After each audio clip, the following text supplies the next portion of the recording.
Is anything as sweet as the taste of victory, or as bitter as that of defeat? In almost every conflict, whether it is the serious and deadly waging of war, or just a friendly and innocent game of ball, one side wins and the other loses. In nature, the division between winner and loser is simple. The winner lives while the loser dies. Humanity is not so harsh, however.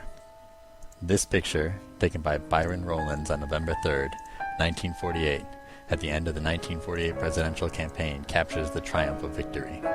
The two leading candidates of the campaign were Democratic candidate Harry S. Truman and Republican candidate Thomas E. Dewey, then the governor of New York. Dewey was considered the favorite of the two, and so confident were most in his victory that newspapers and magazines had articles written about the Dewey presidency ready in advance to be published after the election. One New England newspaper even published an article entitled Harry S. Truman, A Study in Failure, on Election Day. However, on November 3rd, 1948, the United States of America's next president was not Thomas E. Dewey, but Harry S. Truman.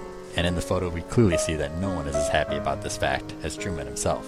He holds high a copy of the Chicago Tribune, a pro-Republican newspaper, which boldly declares Dewey defeats Truman for all to see. Here is the winner, enjoying his victory to the fullest, rejoicing in the defeat of his opponent. But what about his opponent, Thomas E. Dewey? What became of him? After his defeat in the 1948 election, Dewey did not run for presidency again. In 1955, after his third term as governor of New York, he retired from public service. As the years went on, he became less and less active politically, focusing on his law practice. By the 1960s, he had earned millions through his law practice, but essentially held no political power in the Republican Party. To the victor go the spoils. Because of his victory in the 1948 election, Truman secured a permanent place in history. While in defeat, Dewey drifted into obscurity.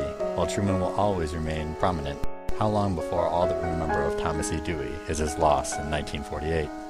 How long before his paragraph in the history books becomes a sentence, then a footnote, and finally nothing? In nature, victory is survival. Defeat is death.